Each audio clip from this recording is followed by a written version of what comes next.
And we are live for Asian Champions League football. Melbourne City in action tonight against Sanfrecce Hiroshima.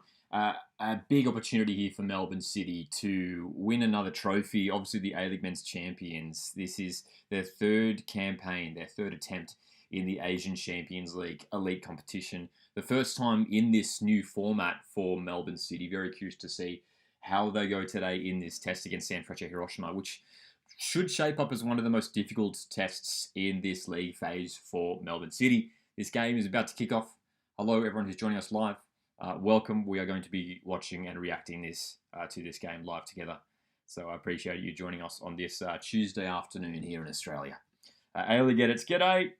Ailigeddit says, g'day, Lockie. Sydney FC signed Abel Wallati from Western United. Yes, I saw that this afternoon. Another signing for the Sky Blues. So yeah, we'll definitely be talking about all the latest transfer news in the A-League. We were live last night for a bit of a recap stream in regards to all the latest when it comes to A-League transfers.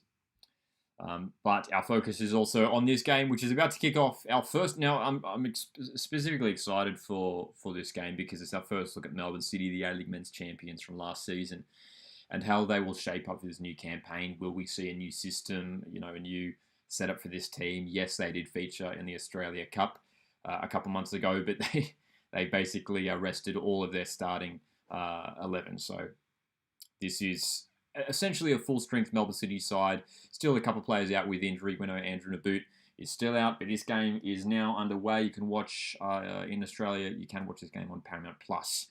But Melbourne City Asian Champions League elite campaign is underway. Hello, Marcus. Hello, Valhoon. Someone says in the chat as well, says, I'm looking forward to Kanamori. Yes, Melbourne City debut for Takeshi Kanamori. Curious to see how he lines up.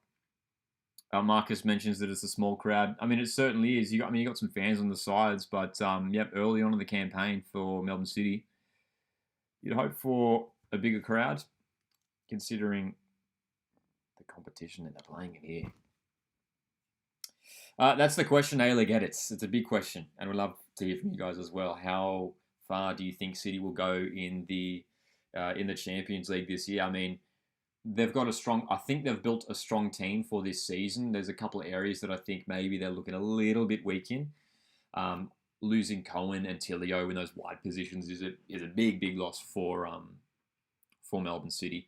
Look, Kanamori looks like he's playing over on that right wing today, so he's come in. They've also signed Elbasan Rashani, Kosovo winger, who can also play off that left wing. So I imagine that's sort of your starting wingers there for Melbourne City. Kanamori's involved tonight, but Rashani, their other new signing, not involved in the game today.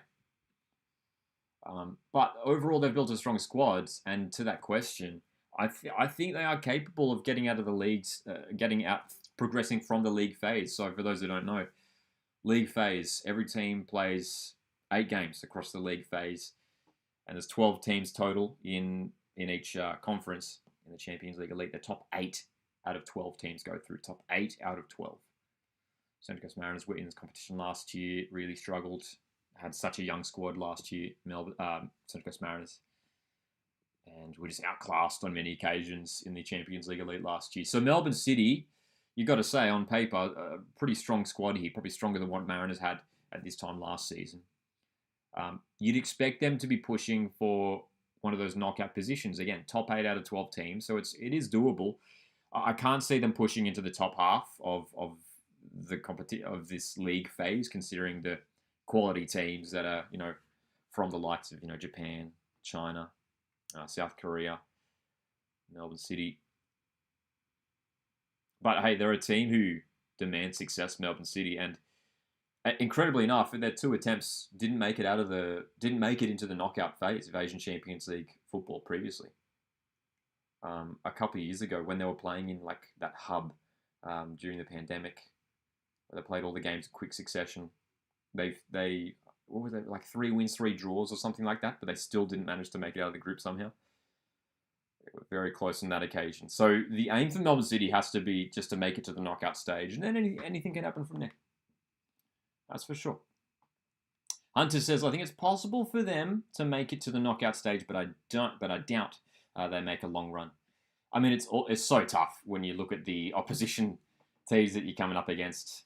Some quality teams across Asia. But it's always an interesting thing when it comes to the Australian teams playing in Asian Champions League football. We sort of put rivalries aside almost just a little bit, just on a temporary basis. We want to see the A-League teams do well. So in a way, we're sort of wanting Melbourne City to do all right. And of course, if the Australian teams do well, that could potentially mean down the line that maybe we get more teams involved in these competitions. We just have the one participant in the Champions League Elite and then one participant in the Champions League 2 from Australia. Of course, that is Macarthur FC. They get their Champions League 2 campaign underway this Thursday away to Taipo FC on Thursday.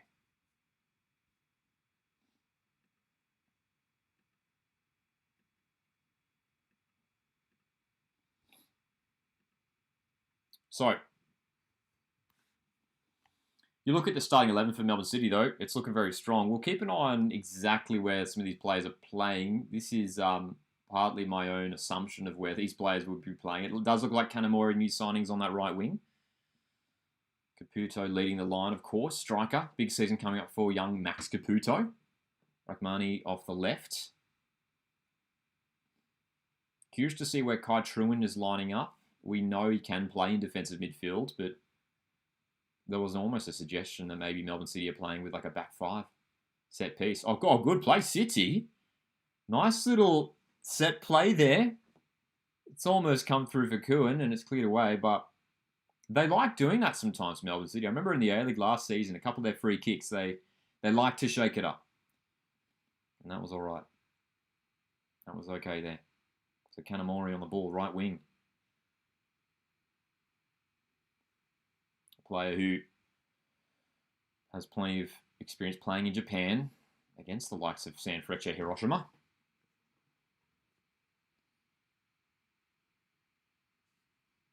It does look like Kai Truin is playing in midfield today. Will Arslan play? Asks Marcus. Well, I remember seeing something that he's injured, right? And that's the thing I should mention as well. Thanks for reminding me. Tolga Arslan, former Melbourne City player, is a player for Sanfrecce Hiroshima at the moment. I believe he's out injured. He's not in the squad today, isn't he?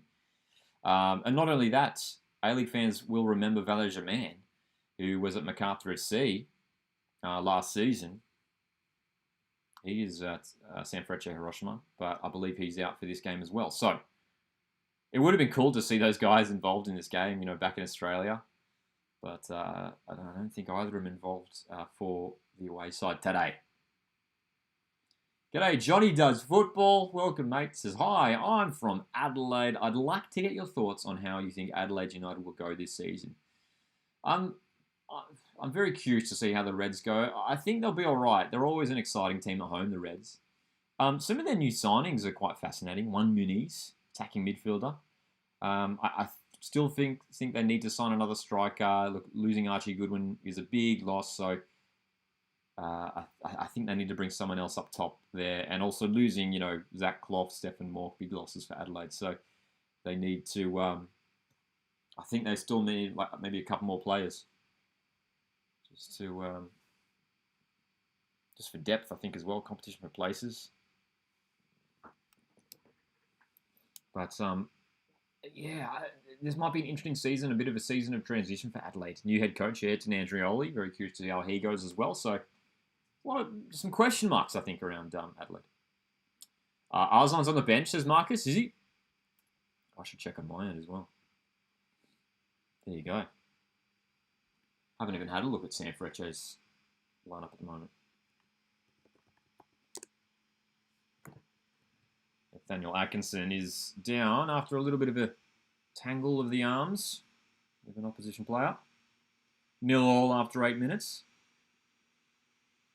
No real clear-cut opportunities just yet. No, you're right. Thank you for that, Marcus, who pointed it out. Tolga Arslan is on the bench today for Sanfrecce Hiroshima. The former Melbourne City midfielder returns to his former club. How about that? On the bench. So we'll see whether he features today. But A-League fans will remember, Tolga Arslan was fantastic. He was really, really good for Melbourne City a couple of seasons ago, playing an attacking midfield role. He was one of the top players in the competition for a period of time there, that's for sure.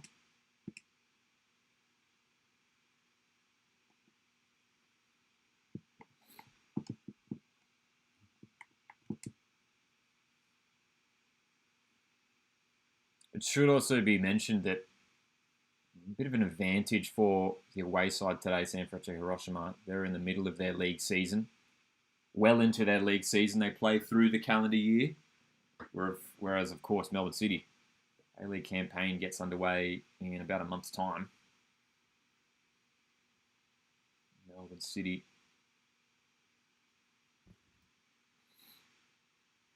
Who did Melbourne City have in the first week in the A-League? Forgotten. Of course, the A-League draw was finally released last week. Finally, we've got our fixtures. Got a couple matches in the Champions League. Melbourne City, before the A-League kicks off, they're away to Vissel Kobe on the 1st of October. That's right, away to Western Sydney Wanderers on the opening weekend of the season, which will be an interesting test for Melbourne City. Western Sydney Wanderers, second season in charge for Alan Stajic. Could be a tough first matchup, but of course the reigning A-League men's champions, Melbourne City. And I mean, how are you guys feeling about Melbourne City going into this season? That's an interesting question because they have lost, some key players, but overall it feels like they have a good squad. Are they capable of going back to back with the championships? They were close to catching Auckland FC towards the end of the season. There at the top, missed out on the Premier's plate, but navigated the final series well, defeating Western in the semi-finals, and then of course defeating their rivals Melbourne Victory in the grand final. That's an interesting question now, Hunter. What's the team that excites you the most before the coming season?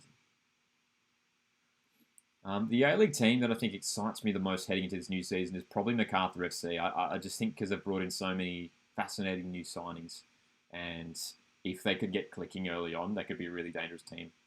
Ji Dong-won, new striker, Anthony Caceres, who else? They've signed a bunch of players who we don't know too much about, but looking at their history and some of their stats, they could do all right in the A-League. I think Damien De Silva is a good signing for Macarthur, so they're a team that I think we should be wary of this season. I just saw Blinkers jumped in the live chat a moment ago. Says this kickoff time sucks. How do you all? Yeah, it's unusually early.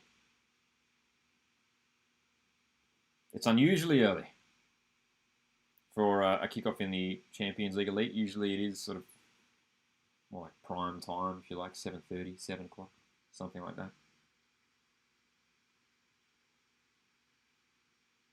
But I appreciate you guys joining us here. Tuesday evening. Asian Champions League Elite, Melbourne City in action. Second, now this is of course technically their second competitive game of the season, that Australia Cup round of 32 matchup, that loss to Apia Leichhardt, which again, technically a cup set, but Melbourne City in that game fielded basically their youth team, full of academy players. Of course, nothing against those players, players who all have a high potential and real promise. But they rested just so many of their star players. It was quite an unusual, unexpected lineup for Melbourne City. But I almost wonder in that Australia Cup game, which was, what feels like a couple of months ago now, in that Australia Cup game, maybe the thought was that Melbourne City, look, I'm sure they wanted to compete for silverware. They always do. But they're in 3 competitions this season, Australia Cup, A-League, and Asian Champions League Elite. Maybe they were sort of happy to sacrifice the Australia Cup and make sure they had they were fit and ready to go for the Asian Champions League Elite. I don't know. I don't think that's the case. I think it's more of a matter of the Australia Cup kicks off so early on in the A-League pre-season. And obviously Melbourne City went all the way to the grand final last year. Maybe they just gave some of their star players like more of a rest, more of an off-season. And that meant, them not fielding as strong of a squad for the Australia Cup. As Marcus says here in the live chat, they were late back to training. They didn't want to risk injury. Yeah. Yeah, like, fair enough. Fair enough. You know, the A-League Grand Final, which was, what, the end of May? At the end of May, the A-League Grand Final.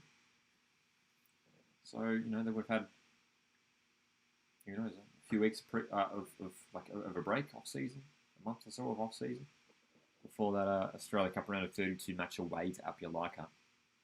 2-0 loss around 32, which was a real shock. But again, they fielded such a inexperienced team when it comes to at least playing in the A-League. So corner coming up for Melbourne City. In swinger. Cleared away at the near post. But this has been a promising start for Melbourne City. I think that was maybe an expectation at Sanfrecce Hiroshima. We're going to be the strongest side in this contest. Currently 6th in the J1 League. But at the moment, it seems to be Melbourne City who are on the front foot.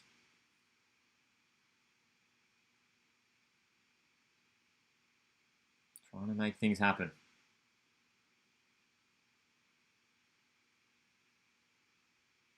Matt Leckie starting again tonight for Melbourne City. Big season coming up for Matt Leckie, such an experienced player now, and has well and truly converted it into an out-and-out midfielder now, Matt Leckie. And he works really well in that position.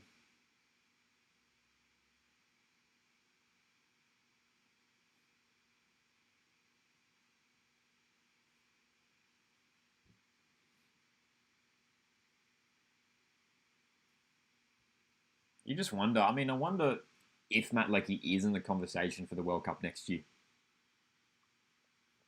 It feels like for a time there he was one of the players who was sort of a lock for a Socceroos squad, you know, over a year or so ago. But it feels like Matt Leckie's just like disappeared from the conversation. I mean, partly I guess that has to be due to the fact that he was out for a lot of last season due to injury.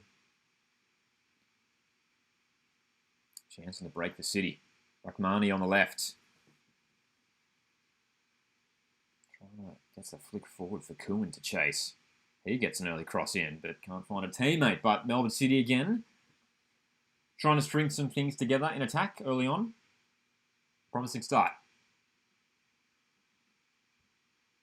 Crabson, g'day. Says, my commentator for this game is Simon Hill. Dude, I saw that he was commentating for this game. As we know, Simon Hill no longer calling the A-League games. That was announced at the end of last season. He's moving on from the A-League. But I saw that he shared online that he was going to be calling this game. How good. That's right, Hunter. Yep, more transfer news today. Rami Nazarene to Wellington Phoenix. That was announced. Was that today or yesterday? Today, yeah, I think. Fascinating signing for Phoenix. I rate Rami Nazarene. He's a player who struggled a little bit with injuries in recent years, but good player who can play as an attacking midfielder or even out wide. So I think that's a smart little pick up there for Wellington Phoenix. Couple signings being announced today. Of course, the big one, we haven't even mentioned it as well. One Mata to Melbourne Victory is official. It was announced today. I'm sure you guys saw that one.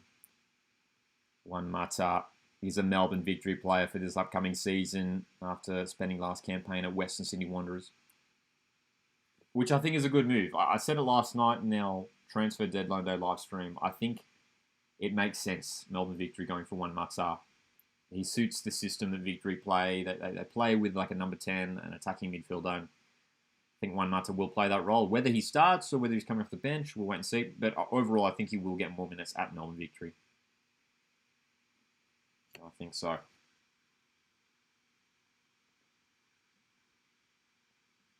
Hit the like button if you haven't done so already. Support the channel. Appreciate you guys joining us here. Thanks to Valhoon. Sorry, just missed that comment as well. Yep, reminding me of Mata to Victory. G'day, Master Craney. Says, hi, Lockie. Here is a tip. You're going to like Melbourne City 4, Sanfrecce Hiroshima 4-2. 4-2 scoreline for City. I mean, that would be... Would love that. From a neutral point of view, that'd be fun. That'd be fun.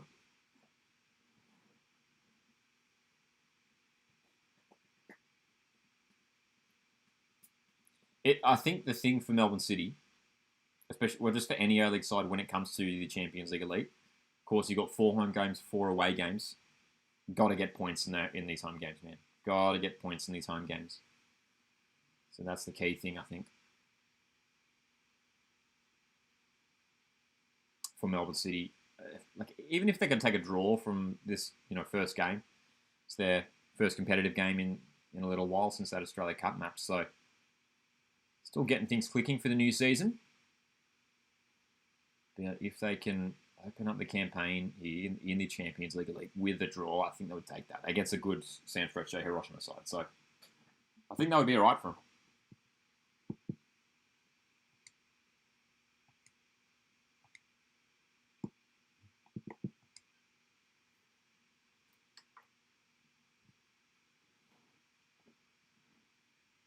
0-0 after 19 minutes. Again, not too many clear-cut chances. And I tell you what, Sanfrecce Hiroshima haven't really troubled Patrick Beach in Melbourne City's goal up to this point. It's been pretty comfortable stuff for Melbourne City. When is Costa announced? Asked Marcus. When is Costa announced? Hey, we'll see. We'll see. No one knows. No one really knows what's happening with Douglas Costa. I mean, there was a report, I think it was Michael Monteverde last week. Or was it Channel 10? I think it was Channel 10 who mentioned that Douglas Costa may well not be returning.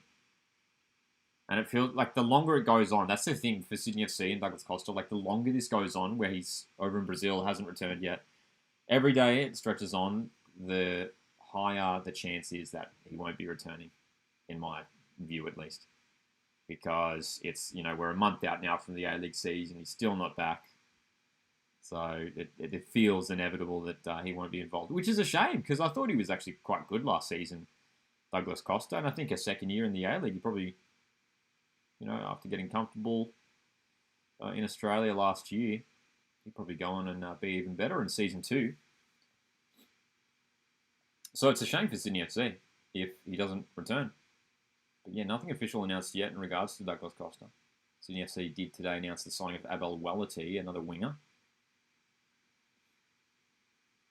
Nathaniel Atkinson, well, he's in the wards today. Nathaniel Atkinson just copping up ball straight to the face.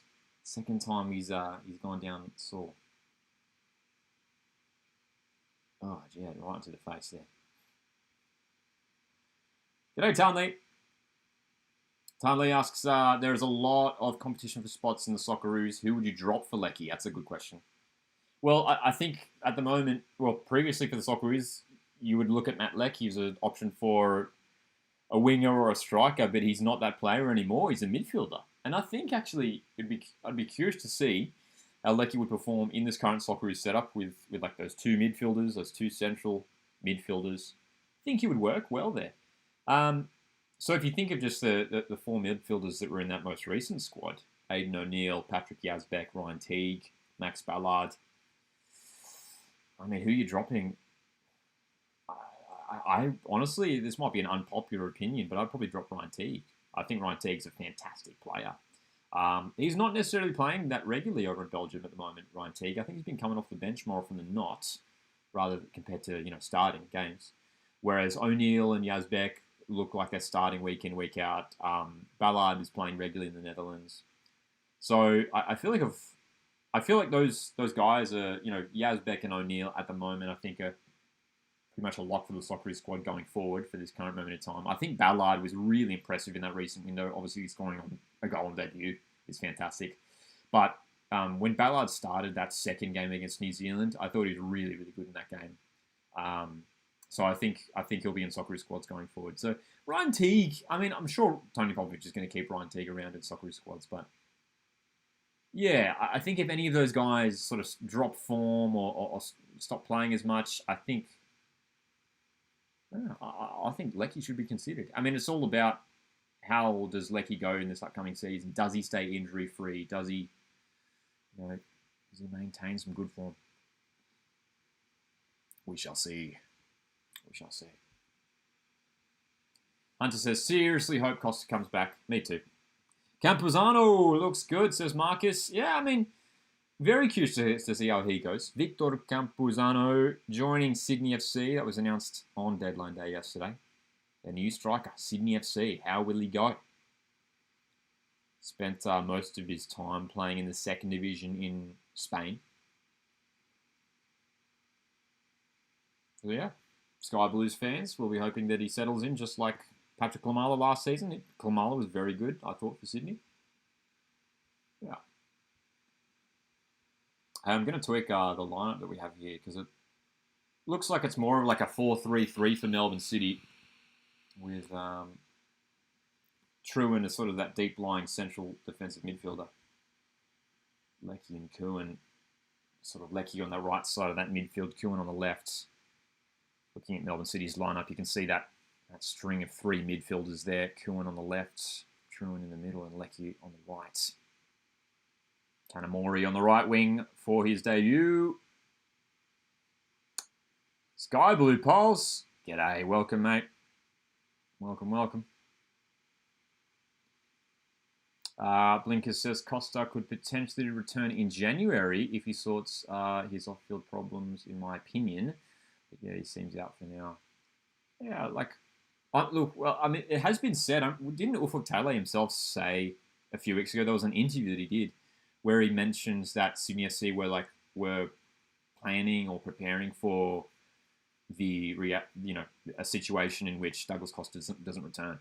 Like, it sounded like that they were prepared for something. So I remember from that interview, I got the idea that, yeah, I don't know if Sydney FC would want to sort of hold off and wait for January. I think they would want to bring someone else in and just, which is fair enough. Yeah, fair enough. But, they don't have that many options at this stage now when the transfer window's closed. You're looking at free agents. Who's available for Sydney FC to bring in as a new star winger? I don't know.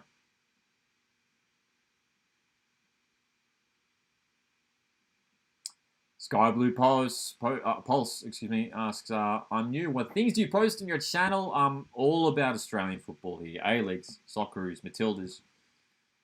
And today, it's all about Melbourne City in the Asian Champions League Elite. So yes, welcome anyone who's tuning in for the first time, joining us here. My name's Lockie. And ultimately, we're just all about making a community for Australian football fans. And also trying to spread more awareness for the game down under. As we know, Australian football just isn't really spoken about much in the mainstream media in Australia, which is a real shame. So us fans have to do the legwork ourselves. Leckie driving forward. This is a good run. Oh, the switcher plays good. Kanamori. Great pass. Kanamori cuts in. Shot is blocked, but that was a good little move from Melbourne City. And we were talking about Matt Leckie and whether maybe he could return for the Socceroos. I'll tell you what, that was a beautiful little passage of play. And it came from Matt Leckie, who's been lively so far.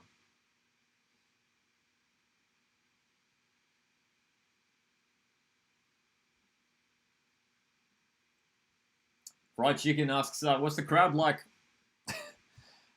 pretty small to be fair. Pretty small. It is the first game at Amy Park for the season for Melbourne City. But yeah, very quiet crowd by the looks of things. Not sure whether there's any factors playing into that.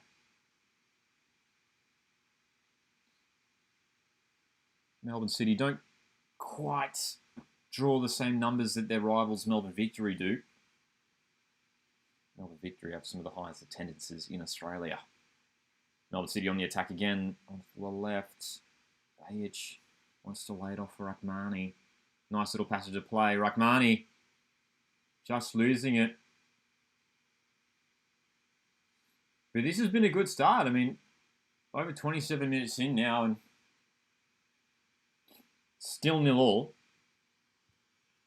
But City have looked all right.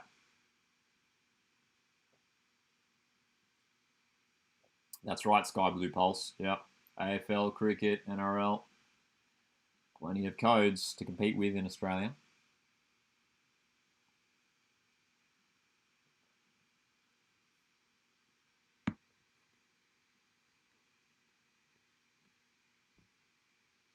So, City have made a bright start to this game. They've looked good. Can they try and create some more clear-cut chances? Because that's the only thing that's really been lacking. General plays looked all right. But we know Sanfrecce Hiroshima, quality team. You can't give them the opportunity because they will take it. And here come the away team. Cross off the right-hand side. Oh, great save! Oh, what a stop. Patrick Beach. Well, there we go. That's the best chance of the game so far, and that is a superb reflex save from Patrick Beach. Melbourne City goalkeeper unmarked at the far post. I mean, Melbourne City just falling asleep there. Look at that save. That is brilliant reflex save. Left hand had to be strong there, and it was from Patrick Beach. Fantastic.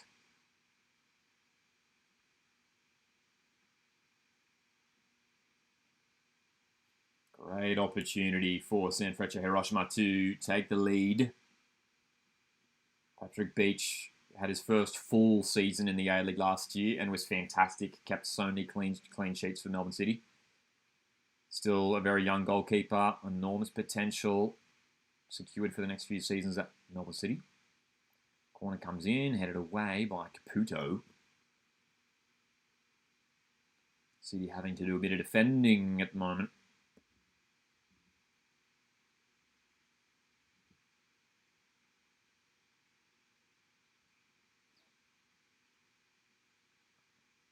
Hunter says Beach could be the best goalkeeper in the A-League right now with the departure of Alex Paulson. I mean, yeah, he's definitely in the conversation.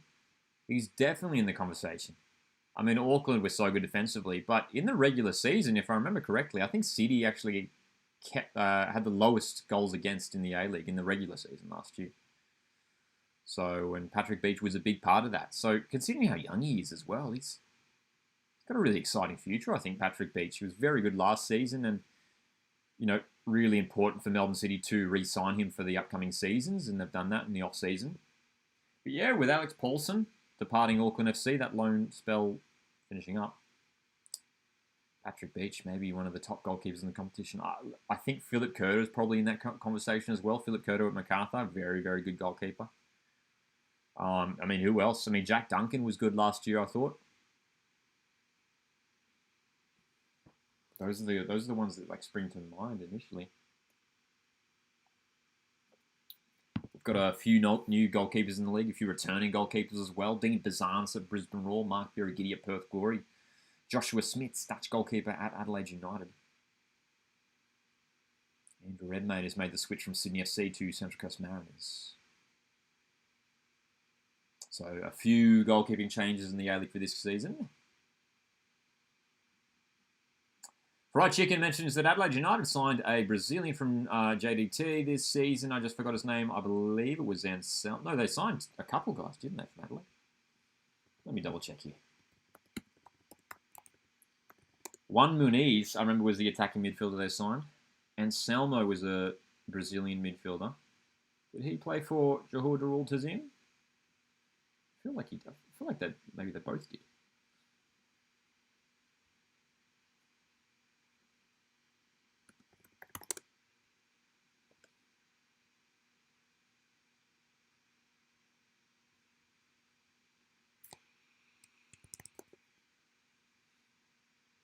Anselmo. Yeah, it looks like he did play for Johor Darul Tazim.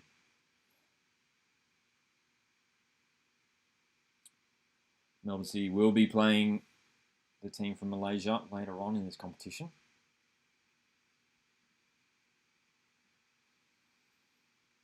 Harrison Devonish Mears, Gus Hoofsloot, says Marcus. Yeah, Gus Hoofsloot. He could be the new number one at Sydney this season. Here comes Sanfrecce trying to get him behind. Just in like the last 5 minutes, it seems that Sanfrecce Hiroshima have stepped it up a bit. They've had a bit of momentum. They've been creating the chances. Melbourne City, how do they respond from this? And Atkinson's down again, hurt. Anyway, play on, advantage. Down the left, Rachmani for Melbourne City. Can they make the breakthrough? They would love a goal in this first half. This is a tough test today for Melbourne City. If they could score first at home, it would be huge. Just comes up unstuck for them in attack. So we've seen this a couple of times from Melbourne City, and it's probably to be expected, to be fair. When getting forward into promising positions, some of their passing play just not quite working out at the moment. But some of these guys playing together for the first time. Well, Kanamori is the one new signing starting today. That right wing. And he's looked all right so far, Kanamori, on that right wing. Had a couple moments in possession so far.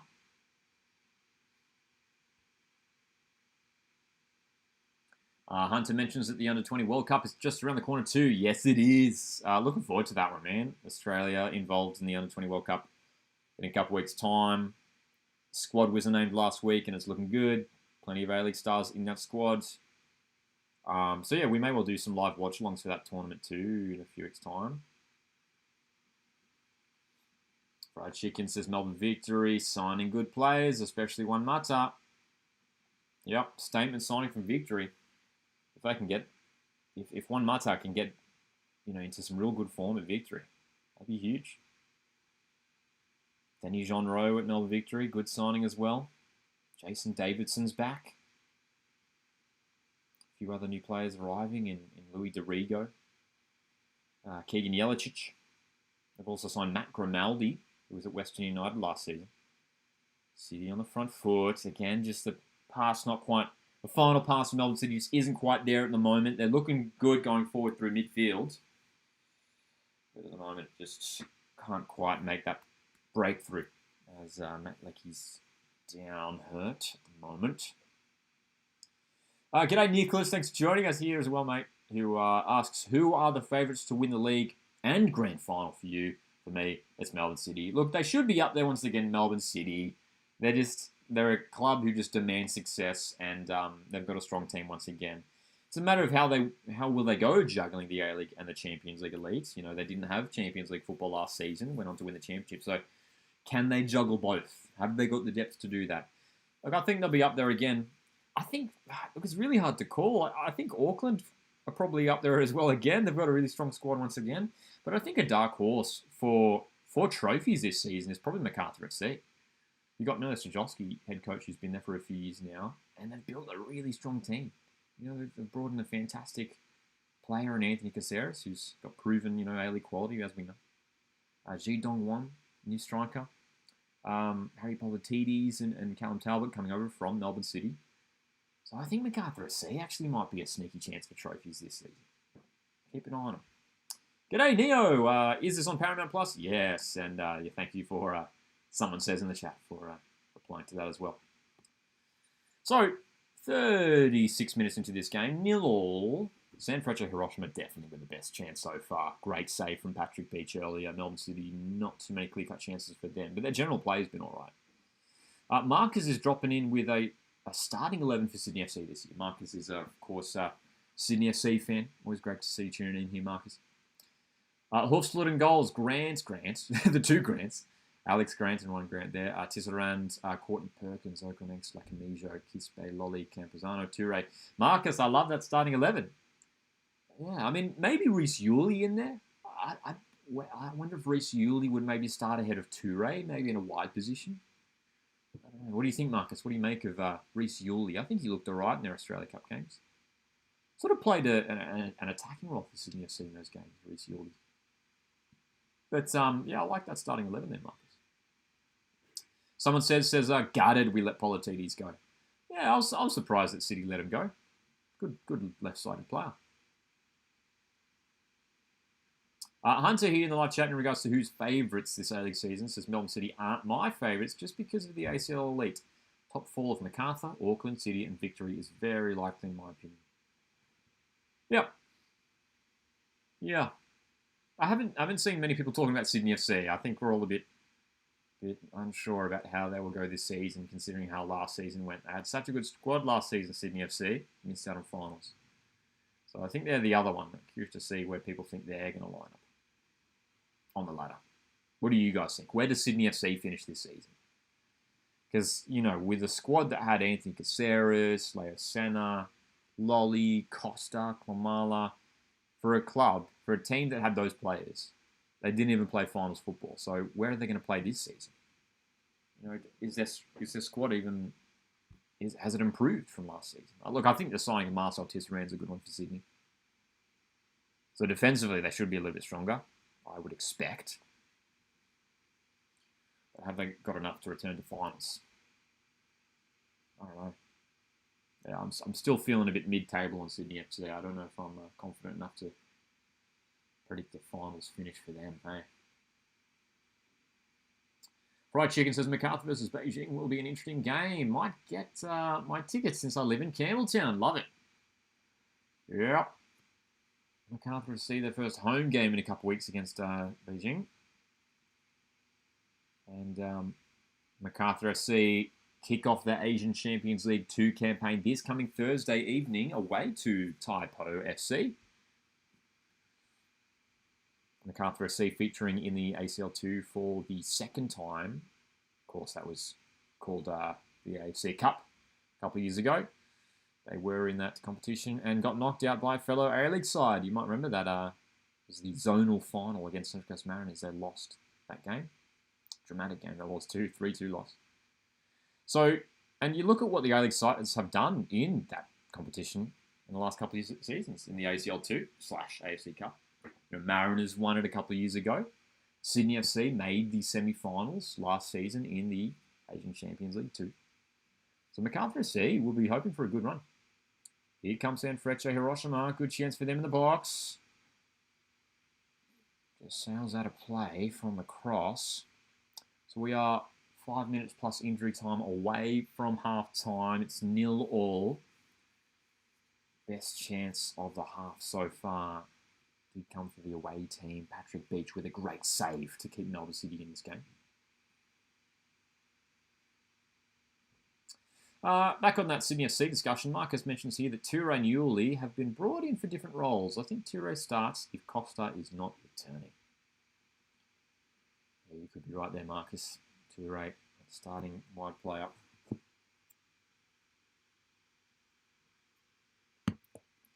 So it looks like Sanfrecce Hiroshima are going to be making an early change here. Got a player down injured in the moment.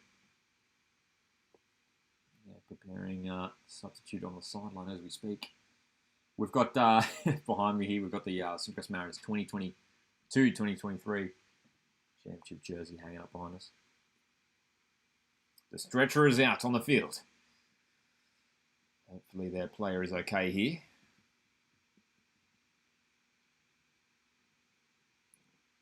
Sanfrecce Hiroshima are from Japan, Neo. Marcus says more Sanfrecce fans than City. I mean, the camera has showed us there's a decent number of Sanfrecce Hiroshima fans in Amy Park tonight. Great to see. Yeah, dude, I remember, I went to a lot of... So, obviously, Central Coast Mariners were in this competition last year. Being a Mariners fan, I went to a lot of the games. And, dude, I tell you what, these teams bring fantastic away support to these games. A lot of the Mariners' home games in the Champions League Elite, there were lots and lots of fans for the away teams. It's really impressive support. Really impressive. Sorry, just missed Nicholas's comment there. Yeah, about Western United. And that's right, as Nia says, they are out of the A-League for this season at least. That's right. That's right. Yeah, we really feel for everyone at Western United. It's been obviously a really rough situation for the players, the staff, the fans, Stadium Club not being involved for this upcoming season. But look, they have said they're hopeful to return for the following season, but we'll see what happens. So we hope the player coming off here for Sanfrecce Hiroshima is all right. They're being stretchered off as we speak. And the substitute is ready to go, but that is concerning one there for the away side. We've made a change late in this first half.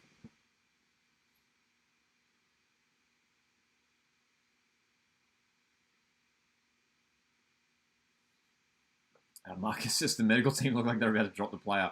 It was sort of, it was carrying that stretcher a little bit awkwardly there, but thankfully they got him to the sidelines all right there. Hopefully he's okay.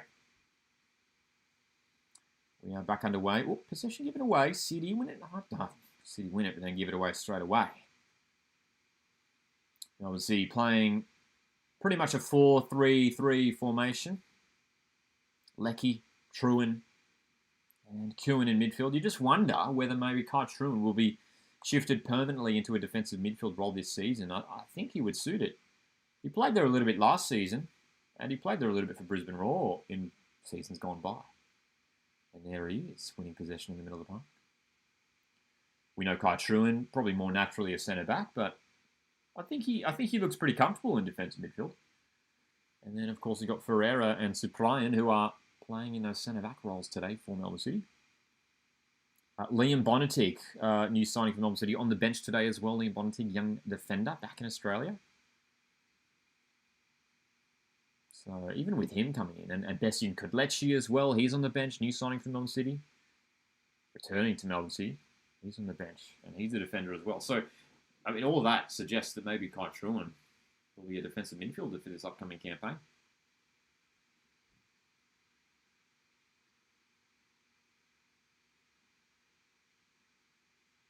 So, we are nearing half-time. Stick around at the break. We'll be jumping into the live chat if you guys have any questions or comments on anything relating to Champions League Elite, A-Leagues, Socceroos and Matildas. Throw your questions in the live chat or any of the latest transfer news. We'll have a look at some of the transfer news that was announced today as well. We had some more announcements today. Has there been anything else? I haven't checked the socials since kickoff, so you guys can let us know if there's been any other announcements as well. Nicholas, it's a big question, my friend. What happened to the Central Coast Mariners from champions to wooden spoon in a couple of years? I mean, we'll see. We'll see. A lot of people predicting Mariners to possibly be finishing bottom of the league this year, but yeah, we're not expecting too much just with the transfer window that we've had. It's been very, very poor for the Mariners. There's no escaping that. So yeah, it's just the state of the A-League right now where, unfortunately there isn't that much money involved, and Mariners clearly don't have the finances. A lot of teams struggling financially, from what we hear. And that makes it difficult to sustain that success, doesn't it? So yeah, Mariners haven't been in a position in recent months to sign many players. Central Coast Mariners just bringing in 2 players. 2.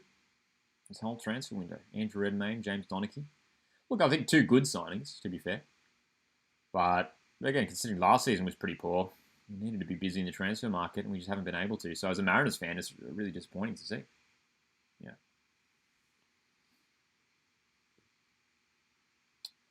Marcus asks, what do you think about Mark Jackson? Seems like he could leave soon. Look, no matter what happens, we will always have good memories of Mark Jackson because he led this side to a treble. He won 3 trophies with the Mariners a couple seasons ago. So he will, no matter what happens, he will always be fondly remembered. I think he's a good coach, Mark Jackson. I think at times, I think fans wanted to see maybe something different from the team, or struggling a little bit tactically, I felt, last season. So this is a big campaign coming up for Mark Jackson. I think we're going to make sure we stay competitive this campaign. But yeah, it'll be interesting to see what happens going forward. As Fried Chicken has also said, Central Coast Mariners need to sign someone. Yep. So corner here for Sanfrecce. Close to the keeper, and Beach gets the punch away. Another corner coming up. By the way, we've got the 4 minutes total added on here at the end of the first half. So we are almost at the conclusion of this first period. Hunter says, Mark Jackson feels like he's a Central Coast Mariners legend, just like Ange is a Tottenham legend. I mean, yeah, of course, like Spurs fans will always be, fondly remember Ange for, bringing a European trophy to that club. And yeah, Mariners fans will always remember Mark Jackson for bringing 3 trophies to the Mariners in one season. A-League Premiership, A-League Championship, and of course the AFC Cup. G'day, KFR. Is the game on 10 play? No, I don't believe so. It's just exclusively on Paramount Plus for all us viewers in Australia.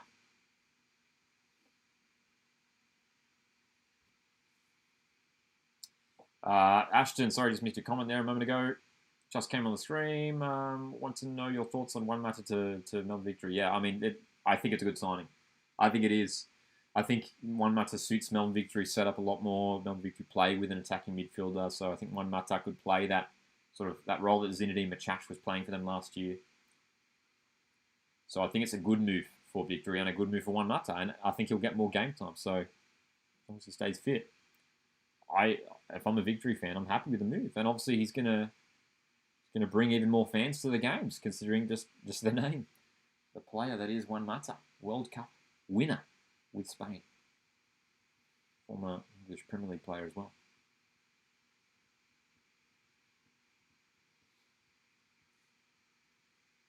So another corner here for Sanfrecce, Melbourne City doing a lot of defending at the end of this half.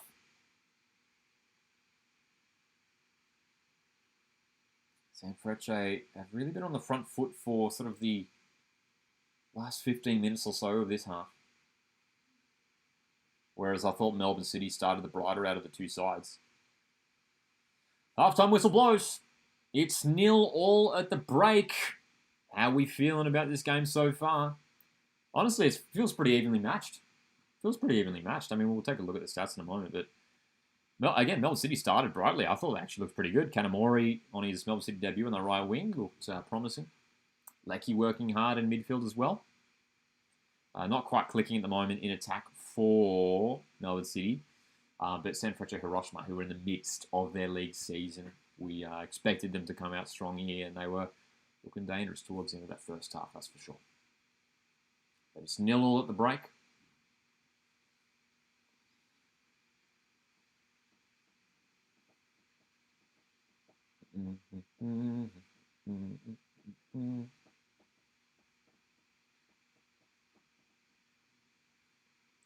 Stats on the broadcast. They're showing us the stats. Okay, possession stats are definitely favouring Sanfrecce Hiroshima. 62% to the away team. Obviously, with just 38.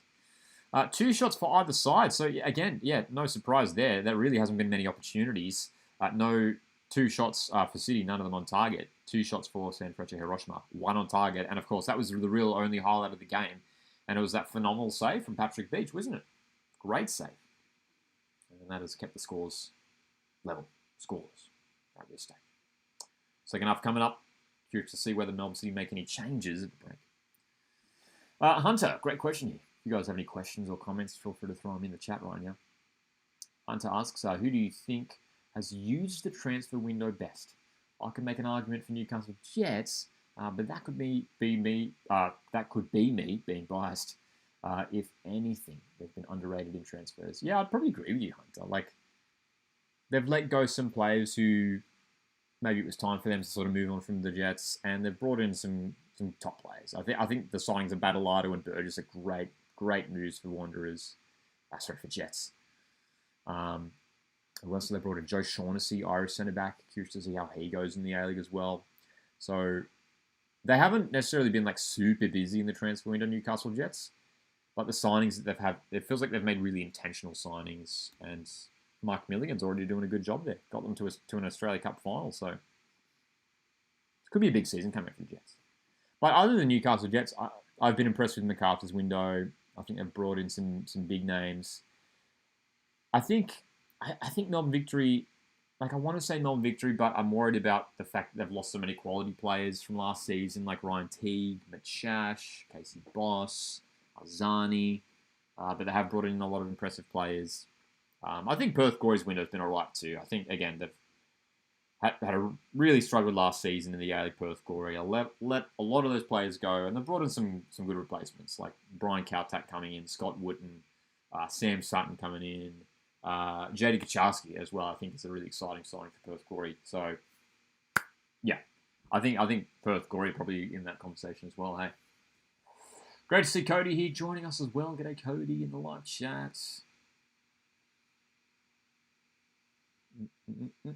Cody also says MacArthur best signing window.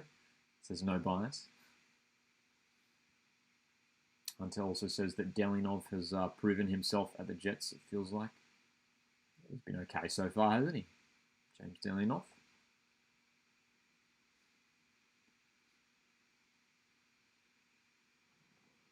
Cody here says earlier as well, says Mighty Bulls to win the ACL too. I mean, that's the thing. It feels like now. So Mariners won the competition a couple of years ago. Obviously, the format was a bit different in that season. Senior FC made the semi-finals of the Champions League 2 last season. So MacArthur FC, there's no reason why they can't be aiming for a really strong run in this season's competition. I think they've got some decent depth this season, MacArthur FC. They've been very busy in the transfer window. So their depth is looking all right. I think they are capable of juggling the A-League and Asian Champions League too. Yeah. Looking at the group for MacArthur FC, I think they should progress. They should finish top 2 in their group. Yeah. They get their campaign as well underway this week. MacArthur FC, they kick off on Thursday night against Taipo FC away. Cody says, I'm going to watch them play in Vietnam against Hanoi in October. Dude, love it. So good. That'll be a great experience.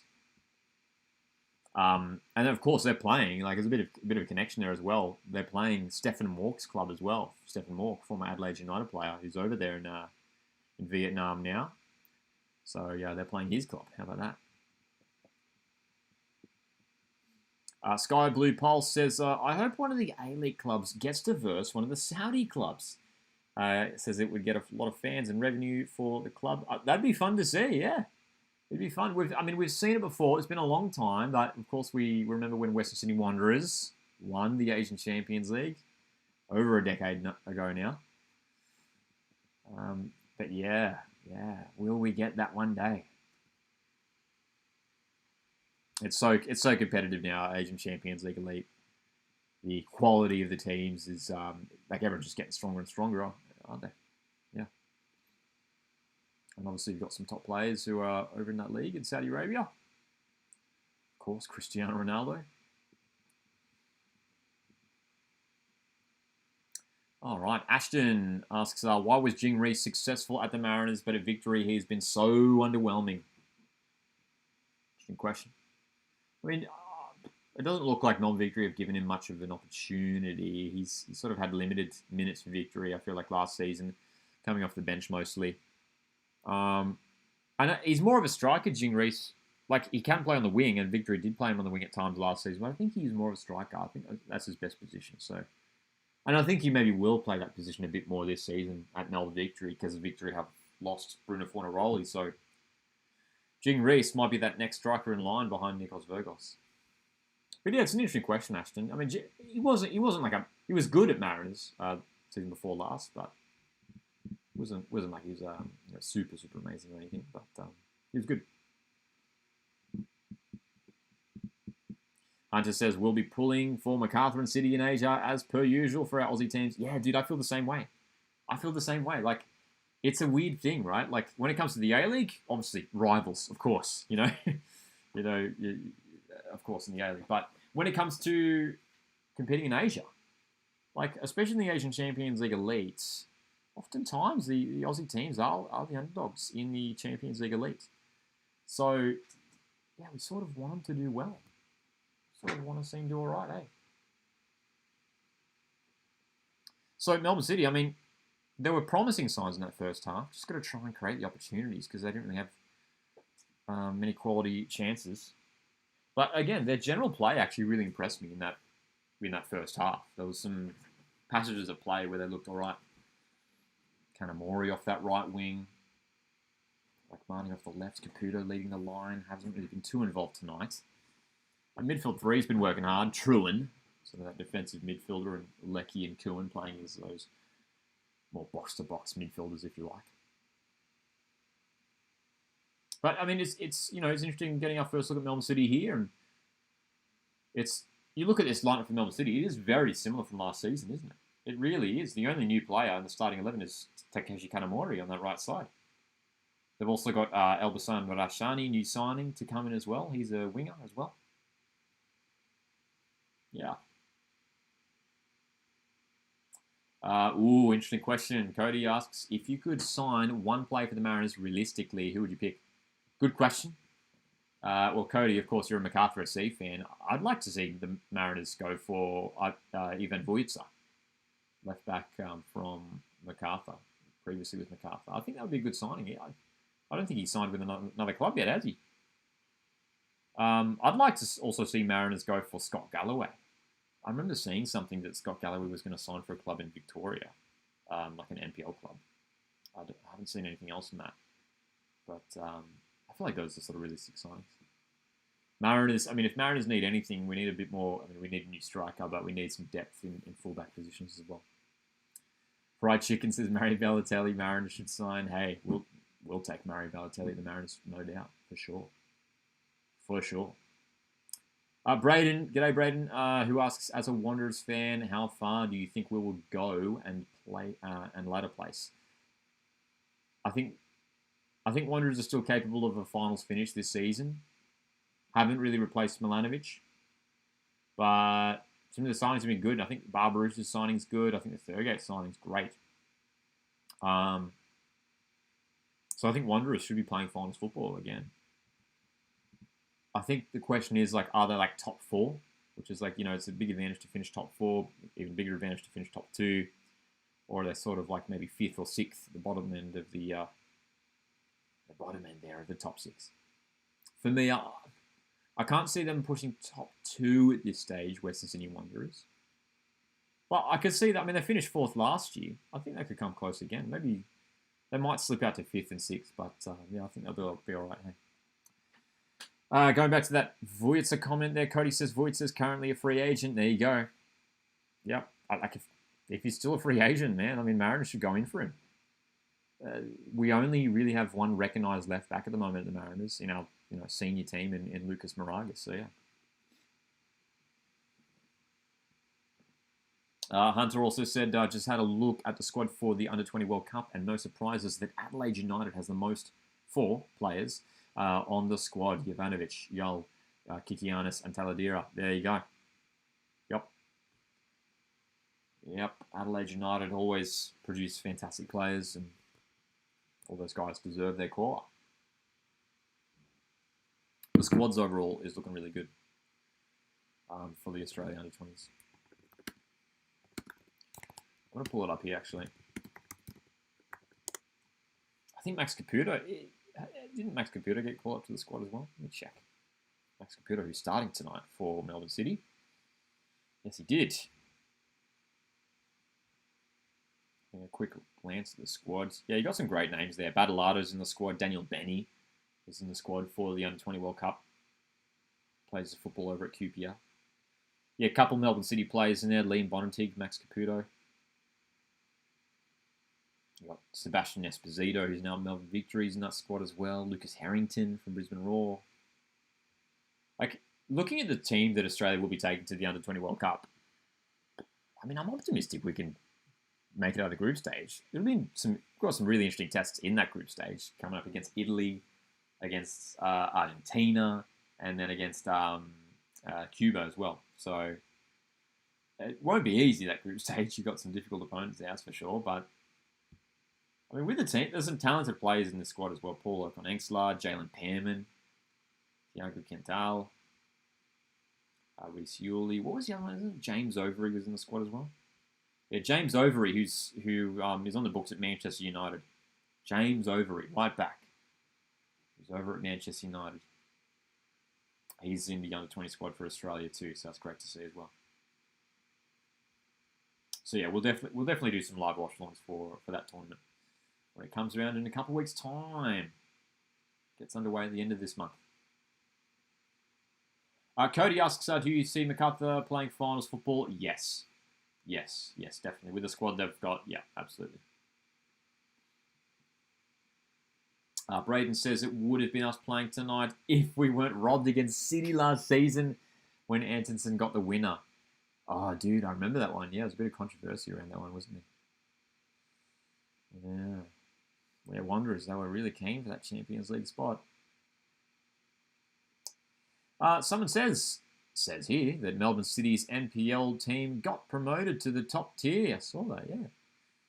Asks what other A-League teams are in the top tier of their respective NPL competitions. Well, my own Sanfrecce Mariners have just dropped out of NPL New South Wales, unfortunately.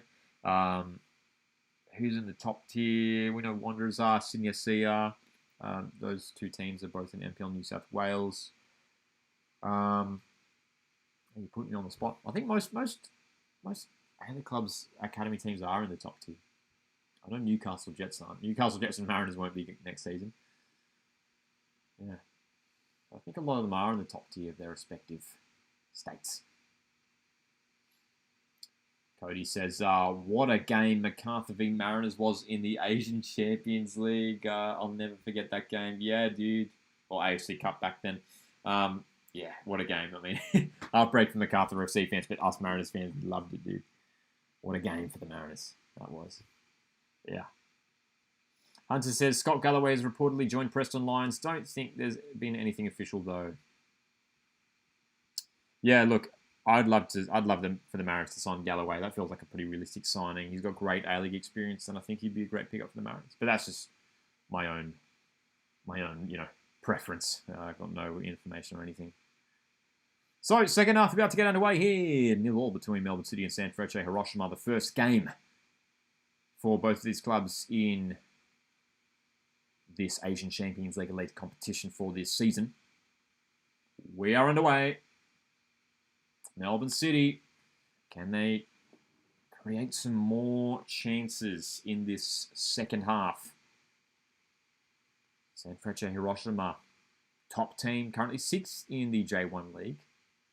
But they are well and truly fit and in form because they've been they're well into their league season. Whereas of course the A-League doesn't get underway for another month for Melbourne City. Cody asks, are you going to any Women's Asian Cup games? I haven't planned anything yet, but I'm hoping to get to some games, yeah. Anyone else going to, in Australia, going to any Women's Asian Cup games? Let us know. Games in Sydney, Gold Coast, Perth. Let us know.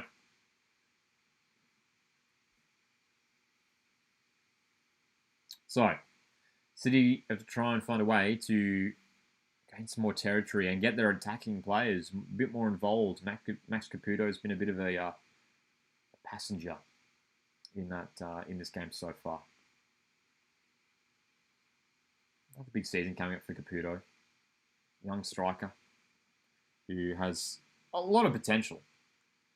And he was really the heir to that forward position there for Melbourne City after the departure of Jamie McLaren a couple of years ago. Caputo did well last season, missed a little bit of the campaign due to injury. Starting up top. I rate Max Caputo. I think he's a good striker.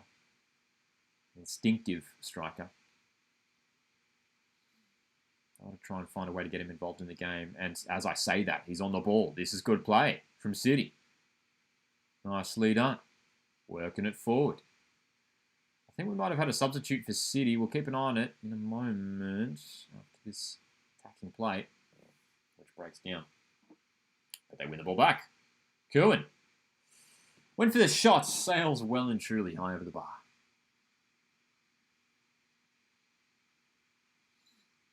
Andreas Cohen, his second season with Melbourne City. I thought he was very, very good last season. Austrian midfielder.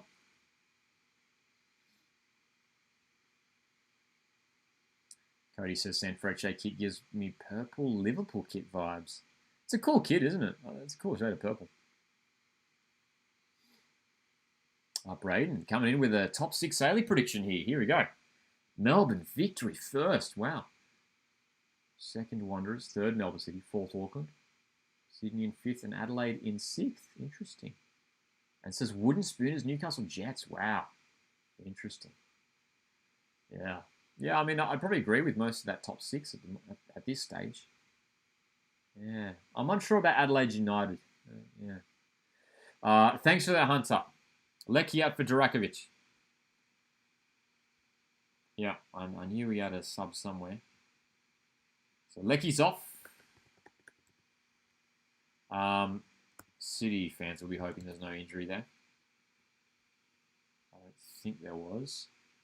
And thanks for that, someone says as well. Yep. So Durakovic on into that midfield three. Matt Leckie worked hard in that first half, and again for City, hopefully he stays injury free. Again, I was so impressed. I was so impressed with Matt Leckie in that A-League Grand Final last season. He was so good in that game. You remember when he had that? I can't remember how he got the knock. Was it a head knock or something? And then he had like the strapping around his nose in the A-League Grand Final. Matt Leckie. He was enormous in that game. He was so good in midfield.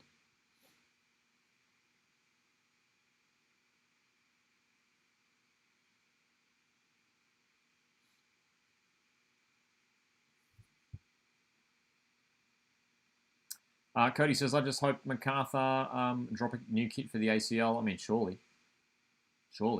It's weird that we haven't seen one yet. The Asian Champions League 2 campaign gets underway in 2 days for MacArthur SC. So who knows? Maybe we see something tomorrow or on Thursday.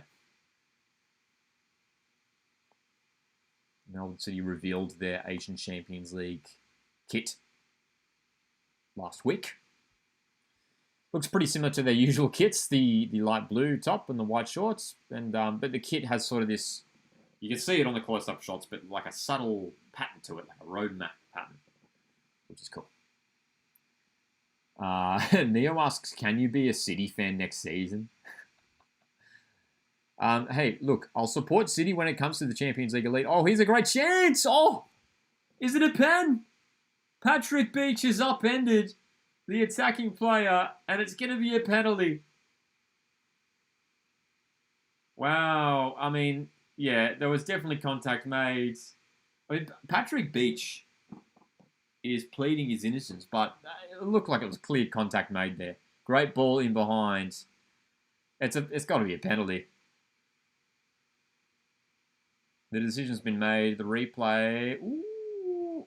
Yeah, like there's contact there on the foot. There is contact. Penalty indeed. What do you guys think?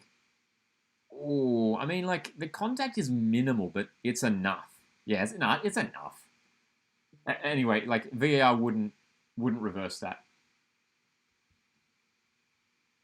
VAR would surely not reverse that.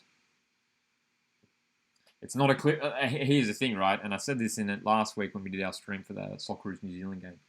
It's not a clear and obvious error, so there's no need for VAR to get involved. So here's the penalty for Sanfrecce Hiroshima. Patrick Beach made a great save in the first half. Can he deny this one from the penalty spot? Here we go. Penalty kick time. Yep, great penalty. Patrick Beach sent the wrong way. Sanfrecce Hiroshima. There hasn't been too many chances in this game. But they find the first goal of the contest from the penalty spot. I think it was certainly a penalty. But it's a goal for Sanfrecce.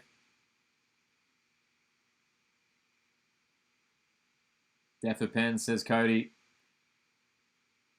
Yeah. Like, again, like maybe, like the actual contact wasn't necessarily all that much, but there was enough. There was enough on the boot of the attacker. So, yeah, Patrick Beach completely sent the wrong way as well, hey?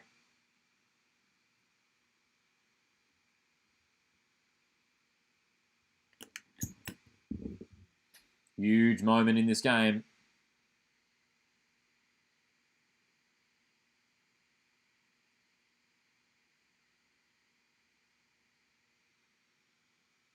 Melbourne City, how do they respond? They need to step up to another gear, Melbourne City. Again, at times in this game, they've looked all right. And so far, it's been pretty even. I mean, Sanfrecce with more possession, but it's quite clear that they need to elevate here, Melbourne City now, and they are trailing. So it's surely going to mean that Melbourne City have to step up a little bit more, and we're seeing that already. Attackers pushing a little bit, applying some more pressure. It's a 1-goal lead now for Sanfrecce Hiroshima from the penalty spot.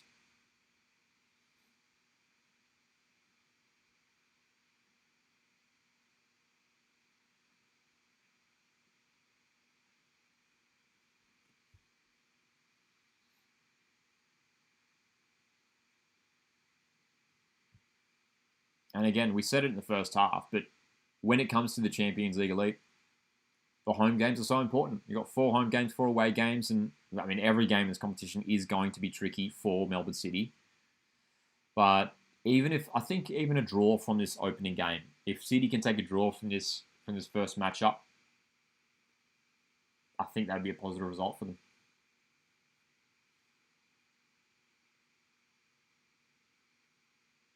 They don't have too much experience on the bench, Melbourne City. Plenty of youngsters among the substitutes. And that's a heavy collision, a foul committed by Ferreira. I wouldn't be surprised if he's booked here. No yellow card. But the challenge was strong, wasn't it? Marcus Jr. is down hurt. The goal scorer for Sanfrecce, Marcus Jr., number 10, playing off that left side today. Cody asks, out of the 12 clubs, where would you rate Curto as a keeper? Top 3. Top 3, yeah. Yeah, I'm a big Philip Curto fan. I think he's really underrated. I think he's fantastic. Great keeper. Great shot stopper. Hunter says, we need City to at least get to the knockouts for the coefficient points. Yeah, I mean, that's the thing, right? Like, we want them to do well for that as well. And I think they're capable of doing it. Like, I don't think... So, of course, out of the 12 teams in this league phase, top 8 go through. Top 8. I think City are capable of maybe just sneaking in. I think, for me, a realistic position for them would be that 7th or 8th position at the bottom end of that top 8. That's what I would be looking at for Melbourne City.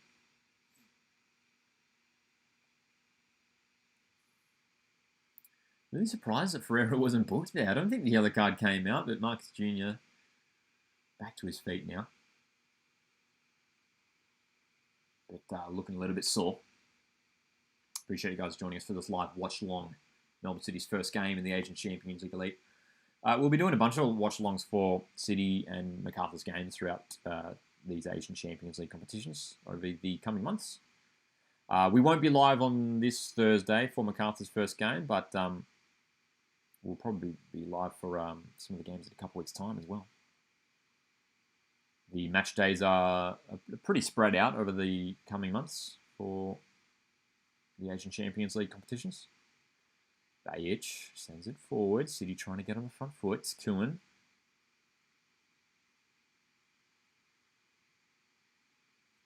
What can they do here, City? They need some time on the ball as well. Like, they haven't really had much of that as well. They need some more possession, just some more control. And it makes sense that things aren't quite clicking at the moment. They're still essentially in pre-season, Melbourne City.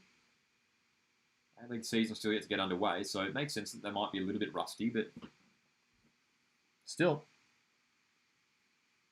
you need to see a little bit more better from them.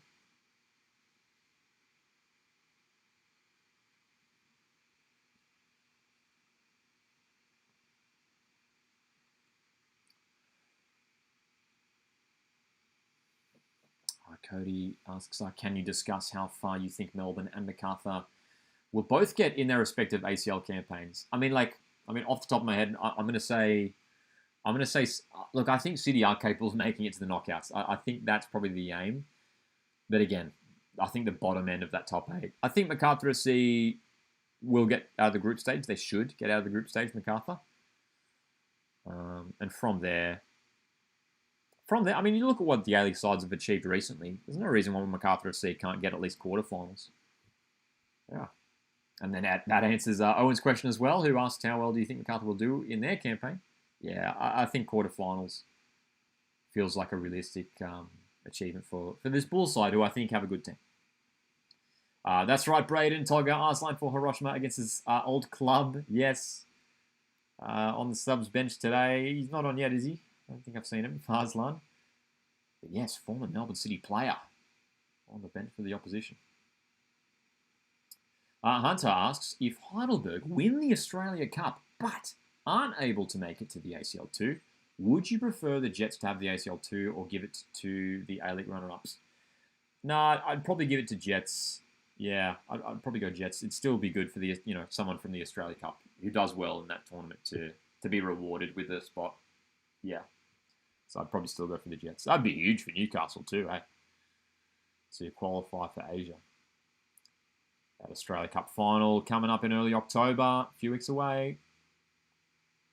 Heidelberg United, Newcastle Jets. Not many people would have predicted those two teams in the final.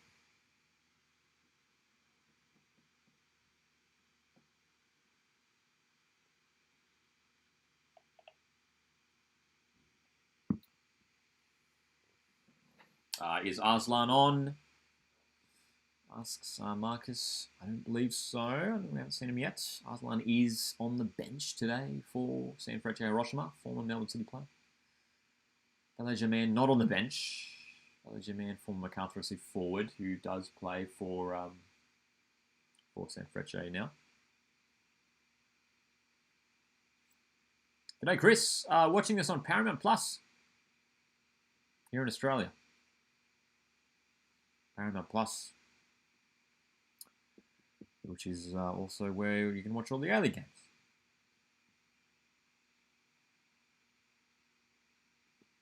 So, we have passed the hour mark, folks. We have just ticked past the hour mark. Ooh, Sanfrecce's goalkeeper just came a long way then. They deal with it. But, after an hour of football, we need to see more from Melbourne City. It's clear that they haven't quite been up to scratch just yet. The general play, I mean, it hasn't been amazing from either side, to be fair. It's not like Sanfrecce Hiroshima have been, completely dominating, but yeah, they've got the advantage from the penalty spots. Melbourne City, how do they respond at the moment? They're just really sort of struggling to find any momentum. It's been a little bit stop and start as well this game.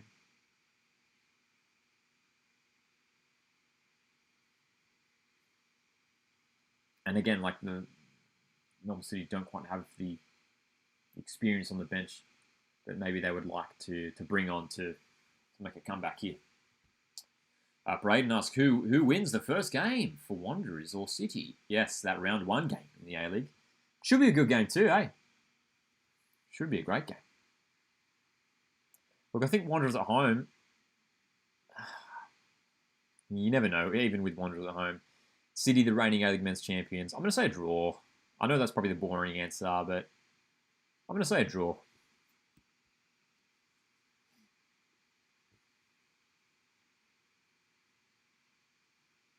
Hunter says no one would have predicted the Final Four of the Australia Cup apart from Auckland. Yeah, I mean, Avondale were fantastic as well. But yeah, Auckland's were good in their first run in the Australia Cup. Obviously, were disappointing in the end against Heidelberg United. Yeah, dude, there are a lot of seagulls flying around at the moment. I mean, of course, we often see a lot of seagulls at Amy Park, but yeah, so many flying around.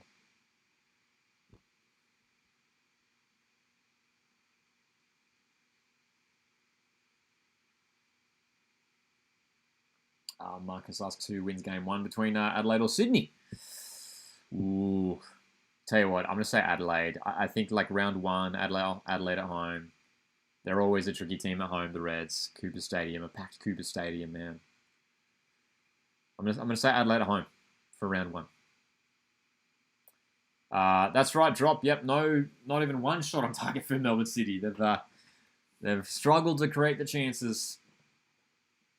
They've been quite poor in that department so far. So, Aurelia Vidmar, Melbourne City head coach, who did really well to help the team get through to the A-League Championship last season. considering they had a lot of injuries last season, Melbourne City. I'm sure he's deep in thought right now on the sidelines, thinking how can he get his team back into this game. They're in a good position at the moment. Left side, Bajic. Again, another example there, City getting in a good area of the park. Final pass, that key pass, just isn't the right one, or it's just a bit overhit, as it was that time from Bajic. So there's been times where they've gotten into good areas, but just the quality of the passing is just lacking a little bit at the moment for City. And again, it's probably coming down to the fact that this is the first competitive game for a lot of these players this season. Cody asks, speaking predictions, you doing a prediction video this year for ladder and round by round? Yes, definitely. Yeah, our ladder prediction video. I like to do that like relatively close to the start of the season, so it'll be October. Yeah, next month we'll definitely do a ladder prediction video, which is we always love doing the ladder predictions. And I'll tell you what, I've already been like sort of drafting my ladder prediction, and it's been changing a lot. It's always so tricky to predict the league, as we know. It's so tricky. You never know who's going to succeed. And I'm sure we'll get some real surprise teams this season as well. Like last season, I didn't think Western United were going to do that well, and they finished third. You just never know. Oh, here's a chance. Sanfrecce. Shot saved by Beach. Patrick Beach has made a couple important saves today for Melbourne City. Make sure to hit the like button if you haven't done so already. You can also consider sending in a super chat. Appreciate you guys just joining us here for the live watch along this evening. First game in the Asian Champions League Elite this season for Melbourne City. Trailing after 65 minutes. Braden says, finally, Wanderers host 2 derbies, and I'm going to the first Sydney derby at CommBank. Love to hear it, Braden. Yep, that's right. 2 derbies at CommBank. Haven't had that for some time, hey?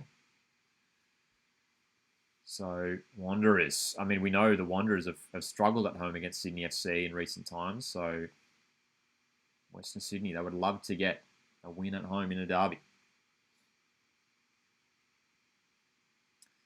Couple substitutions coming up for Sanfrecce Hiroshima, as they look to maintain this lead. Owen asks, is Valerio Germain still suspended from the ACL after his red card against the Mariners a few years back, and then the incident where he was ineligible? Oh my gosh, I can't say that word. I'm actually not sure. I'm not sure about Valerio Germain's suspension. I mean, I assume he's still out for this game. Yeah, he must be.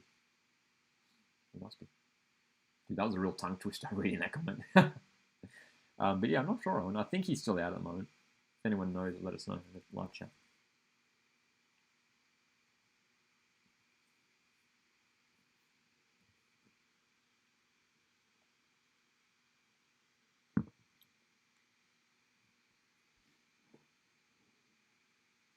Patrick Beach goes long with the goal kick. Peter unable to win the aerial duel. Sanfrecce looking to come forward again.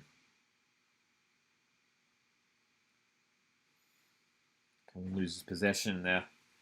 Having a really tough time timing it at the moment. I like the first 15 minutes. City looked pretty good. Had a couple set piece opportunities, and I was like, okay, this is good from City. I thought maybe they're gonna make a bright start to their Champions League Elite campaign, but after that 15 minutes, they've really dropped away. Melbourne City. They've had nothing going forward.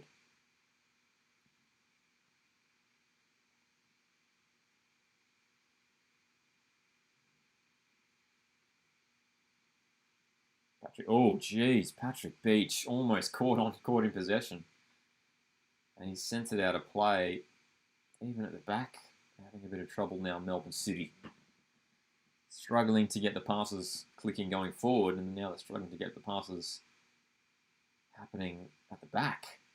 But dude, that was so close to being charged down and being a goal. Beach under pressure.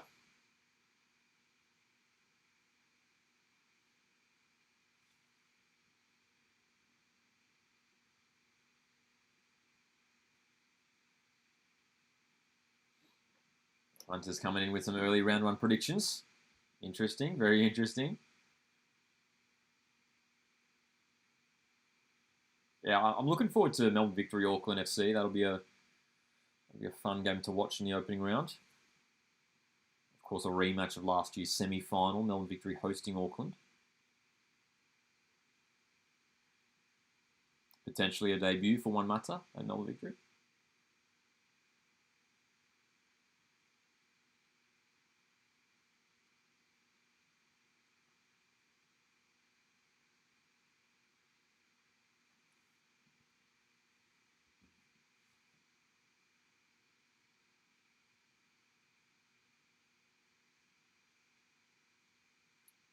Long ball down the left. Can they find it?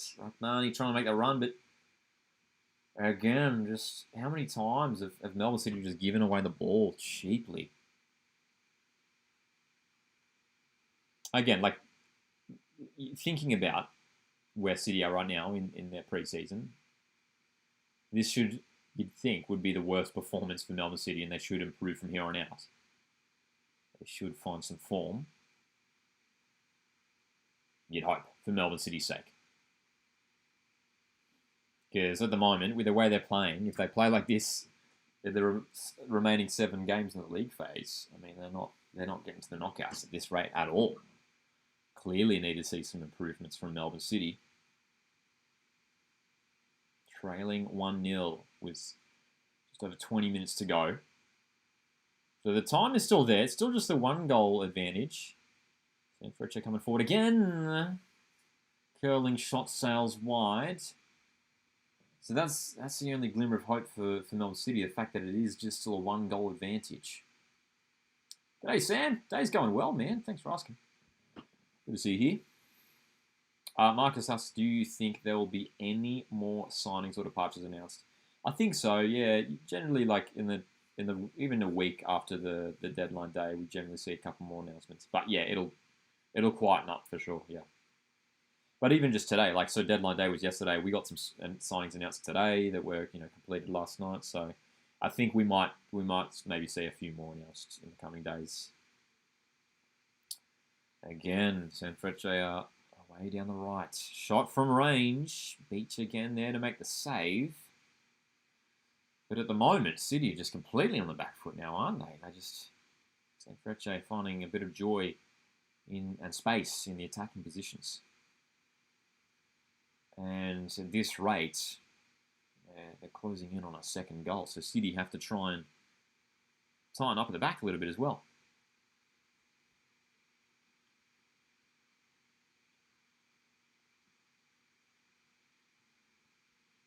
Macarthur FC, the other A-League team involved in the Asian Champions League competition.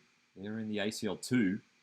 Macarthur FC kick off their campaign this Thursday against Taipo FC. We won't be doing a live watch along for that game, but we'll definitely do some live streams for Macarthur's games throughout the upcoming season in Asia.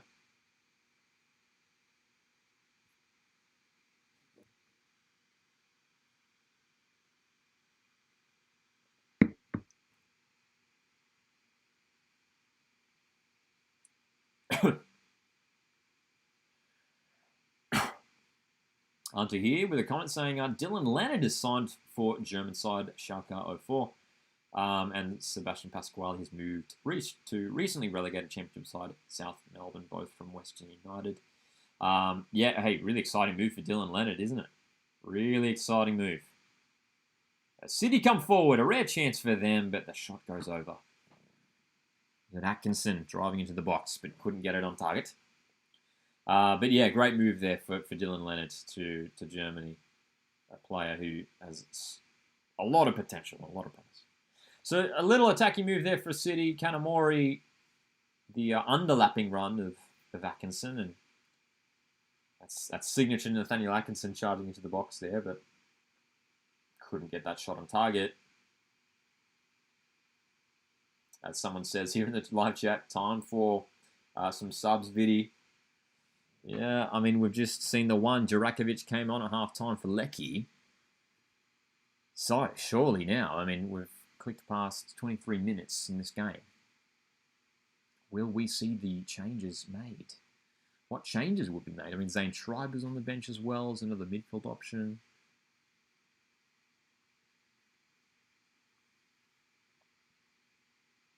Sanfrecce. Again on the front foot, looking for goal number 2, dude. Which is probably looking more likely at this stage.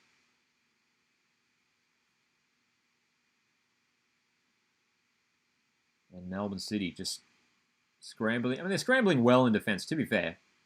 Melbourne City obviously conceding from the penalty. Haven't conceded from open play yet. Defensively, they're doing okay at the back. Here's a chance for the counter-attack. Bajic driving forward. That's a good challenge. That's a really good tackle. I mean, Bajic trying to get the attack going, but needed to pass the ball there, surely, as well. Yeah. G'day Boots, who asks, did Knicks redeem themselves with Rami Nazarene overnight? I mean, I think it's a good signing for Wellington. I think it is. I think Rami Nazarene is a good player when he's in form. If he just stays injury free, I think he'll be a good signing for Wellington. There. Another club for Rami Nazarene, former Melbourne City player, formerly of Western Sydney Wanderers, of course Western United, and now Wellington Phoenix. Yeah. I agree with you there, Hunter, who says City have done better defensively than they have offensively. Absolutely. Yeah. So, there we go. We were asking about these changes for Melbourne City. We're about to get them. There's a triple sub on the way. Triple sub on the way. So, we'll see if these 3 players can turn the tide for the reigning A-League men's champions. 15 minutes to go plus stoppage time. City trail 1-0 in their opening game of the Asian Champions League Elite. Thanks for joining us for our live stream today. Make sure to hit the like button. And stay subscribed because we'll be doing some live streams throughout the upcoming Asian Champions League campaign. When it comes to our Aussie teams. As Drop Better says here as well, says City have to go to Japan to play Vissel. Who are champions the last 2 years, says Drop. Yeah. That's the thing, right? Like, it doesn't get any easier. All right, the subs are being made now, and someone's holding a note as well. There's some instructions coming onto the pitch. So we'll keep an eye on what's happening here with the subs. Is there going to be a change of system, perhaps, for Melbourne City? Shillington, Mazzeo, and Schreiber on. Rahmani's off. Looks like Natty Atkinson was also coming off as well. Andreas Kuhn also coming off as well. So it looks like there's, not for the most part there, just straight swaps. Straight swaps. Shillington on at right back to replace Atkinson, who worked all right today. Kuhn off for Schreiber. Excuse the spelling. And looks like Kanamori's over to that left wing. Mazzeo on to try and provide something different in attack off the right-hand side. So, City, Melbourne City starting to run out of time here.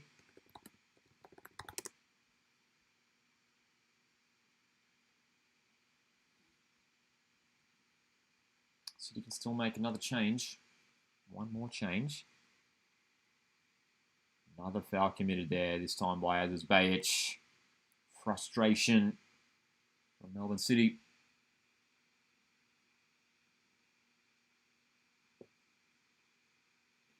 So, Shillington on at right back. Schreiber on in midfield, replacing Kuhn. And we've also got Mazzeo, who's on that right wing now.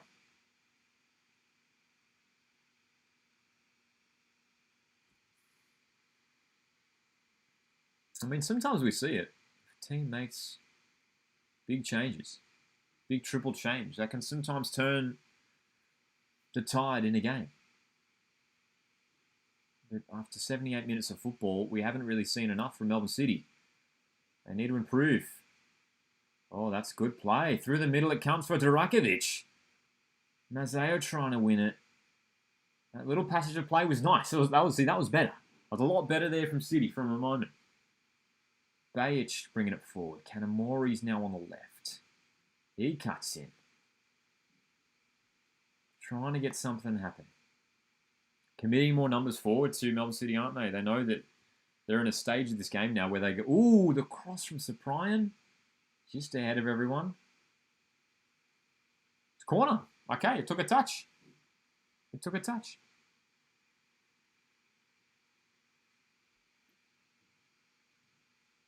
So Cyprian running up from centre back there and winning a corner for his team.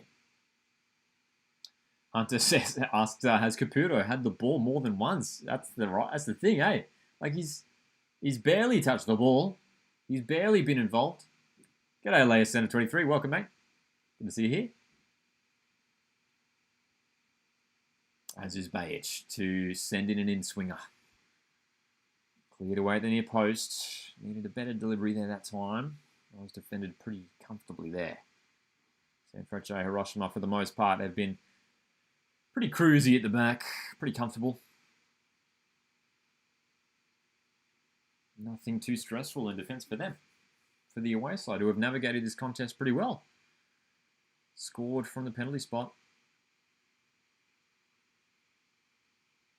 And they have the lead.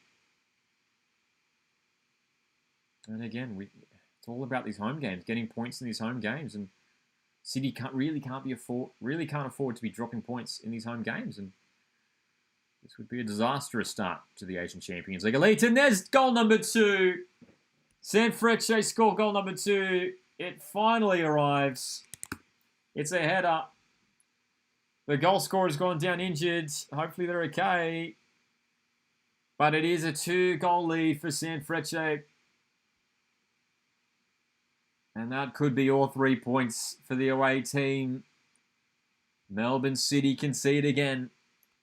Great cross in and just first to the ball. Bit of a head clash though. Hopefully he's all right. Great delivery though, eh? It was Shillington who was just a little bit slow getting to that cross that was floated in. And it was a good finish too. Good finish from the header. Again, hopefully the goal scorer is all right. There was a bit of a heavy head clash there, but it was giving his side a 2-goal lead. Sanfrecce. Bit of a disastrous start to the Asian Champions League elite for Melbourne City. This is not what they wanted to see. 2 goals down at the end of this match here. Chris says Melbourne City are not going to make the top 6 this year in the A-League. I reckon that, for me, they'll definitely be top 6. This has been a poor start. There's no doubt about that. But I think looking at the team they've got, they should still be playing final football. Like I'd be surprised if they missed out personally. But yeah, when it comes to Champions League elite, they need to be playing better. But again, I think a big factor is the fact that it's early on in pre-season for City. They are not playing regular football. Sanfrecce Hiroshima are playing week in, week out in the J1 League. Currently 6th in that competition. They've been playing regular football in recent weeks. Melbourne City. A-League season gets underway next month. Hunter says, no surprises that a Japanese side is really dominating the game. They really are the giants of this side of Asia. We've got some fantastic players. And here we go. Tolga Arslan is coming onto the field. The former Melbourne City player. This must be a bizarre moment for Tolga Arslan. He was at Melbourne City a couple seasons ago. Interesting. There's some shots on the broadcast of some of the fans from Melbourne City applauding. I'm not sure whether that was just because of their own chanting or if they were actually applauding the return of Tolga Arslan to Amy Park. But Arslan was very, very good for Melbourne City a couple of years ago. There was a moment of time there where Arslan, I think, was one of the best players in the competition in the A-League. Handed over to Sanfrecce Hiroshima and now returns to face his former team.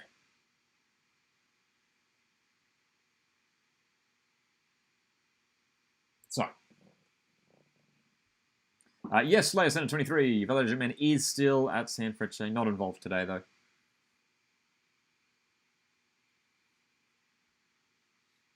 Long ball over to the left. Kanamori, who is getting plenty of minutes on his debut for Melbourne City. Offside flag is up. So, this is desperate times now for Melbourne City. Just going to try and throw everything forward.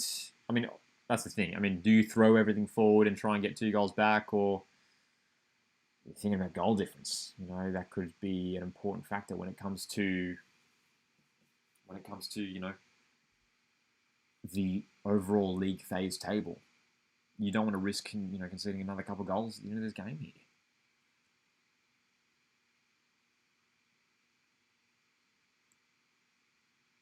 The bottom line is Melbourne City clearly need to improve. This performance has been below par. Big time, big time. The chances have not been there at all for Melbourne City tonight.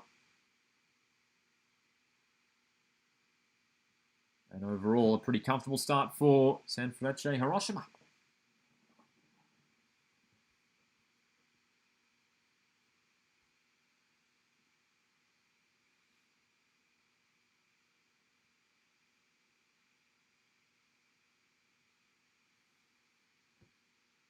Should note that Melbourne City's still missing a couple of players in this game. No Andrew Naboot, still out with injury. Lapane out with injury as well. New signing Elbasan Rashani, not involved in the matchday squad today, but he should be coming in. New signing. Left winger. There you go. Thanks for that stat update there. Hunter in the live chat, who says Togo Arslan has 9 goals from 18 appearances for Sanfrecce since joining in 2024. Appreciate that, mate. There you go.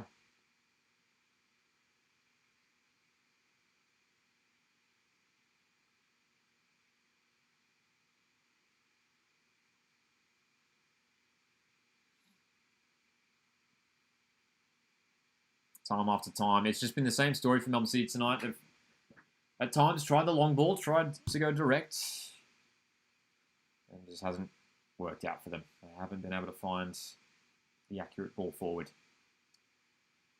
Looks like City are preparing their final change as we speak.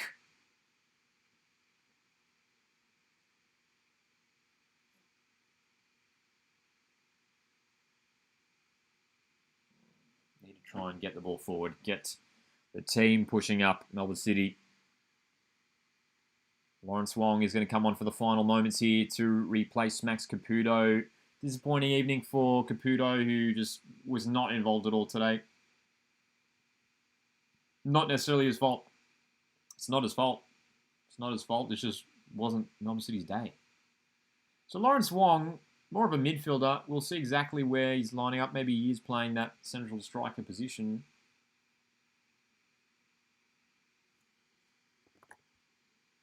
Lawrence Wong, bit of a breakout season last year for him in the A-League.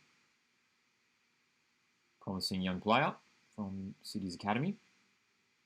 Getting the opportunity here, making his debut in the Asian Champions League Elite.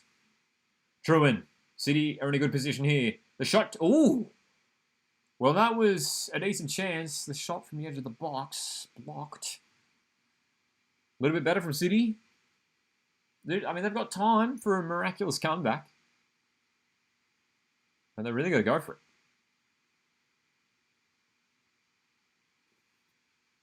Again, sloppy passes are there, man, for City.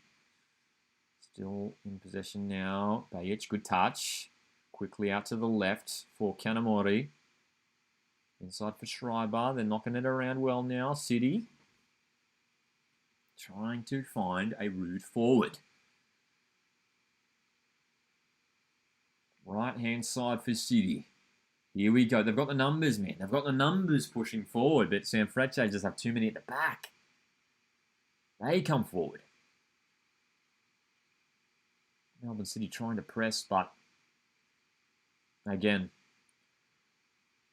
Champions League Elite, of course, it's called the Champions League for a reason. You're coming up against some of the top teams. in Asia. And Sanfrecce Hiroshima right up there. Currently 6th in the J1 League. But they have been the better side today. Again, not too many clear-cut chances for either team, to be fair, but they've done enough. Sanfrecce, they deserve victory at this stage. They've defended well. They've been comfortable at the back and have taken their chances in this second half. The penalty goal. And then their header from a nice cross off the right wing. Melbourne City, they're going to need to step up their game if they want to get through to the knockout phase in the Champions League Elite.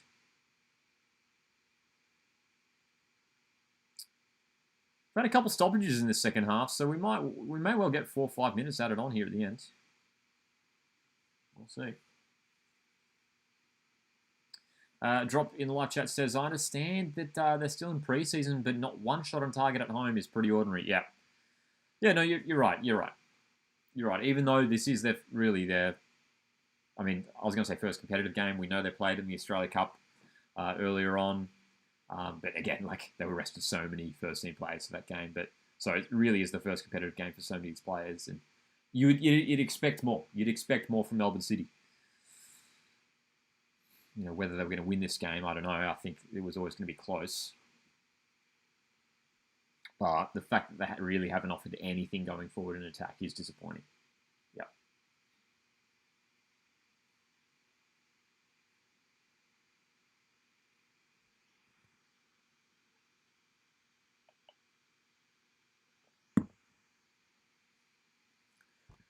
Three more home games remaining after this for Melbourne City in the Asian Champions League Elite.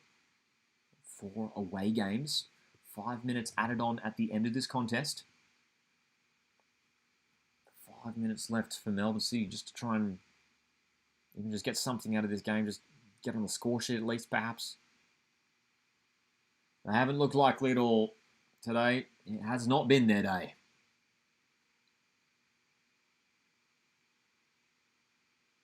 Lawrence Wong in possession. To the left, Schreiber. Kanamori. Takeshi Kanamori, who's shown some decent glimpses on debut for Melbourne City. Started off the right wing, finishing the game off the left wing. And he's going to take a corner for Melbourne City here. As the first minute of added time expires. 5 total. Can City make a breakthrough? Corner. Delivery's a little bit deep. Surprise there. Great chance. Should have gone for the shot. Just sort of got caught at his feet there, but it's going to be another corner. Great little chance there, though, for Samuel Soprine, who found the ball at his feet. In space. Corner kick number 2 coming up. Quick succession. Bajic in swinger. That delivery's a bit better, but how about that? Great goalkeeping. Came all the way out to claim it. Plucked it out of the air. And Sanfrecce Hiroshima are closing in on an opening round victory in the ACL Elite. Whereas for the reigning Allegheny champions, Melbourne City, this has been a real disappointing start for them. They need to improve, otherwise they will not be going to the knockout stage. It's still very early on, of course. Very, very early on. There's still plenty of time, but if City are playing at this level for the rest of this campaign, they could, it'd be tricky for them to get any points in this competition.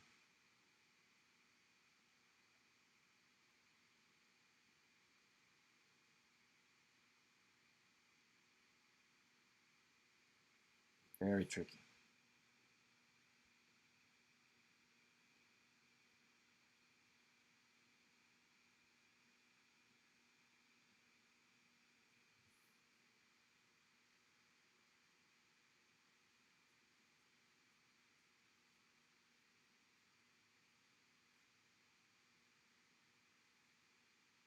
Sanfrecce Hiroshima with a player down, and they want the play to be stopped. City will play on. What's going on here?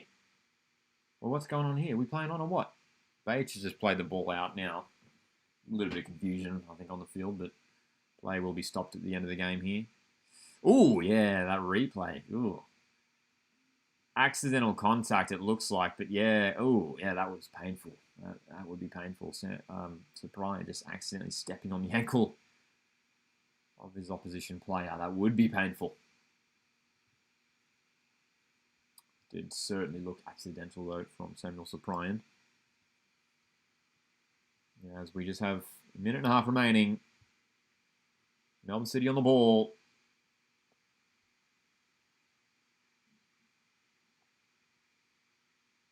Goes long from Truin again. Like, there's been a number of times where City have gone direct, have gone long. I can't think of a single time where a long ball has found its target. It's clearly not worked for City, long ball. They just haven't found their targets. 1 minute to go in injury time. Melbourne City with a home defeat to kick off the Asian Champions League Elite. MacArthur FC, the other Australian team involved in Asia. They're in the ACL2. They kick off their season this Thursday against Taipo FC away. Kanamori down the left. Schreiber in the box. Cross sails out of play. And again, that sums it up for City. There's been times where there's been a couple little nice passages of play. A couple little nice link-up play. I think Kanamori's probably been one of City's best players on debut today. He's been very positive when he's been on the ball, looking to get forward down the wings, but yeah. Nothing else going on.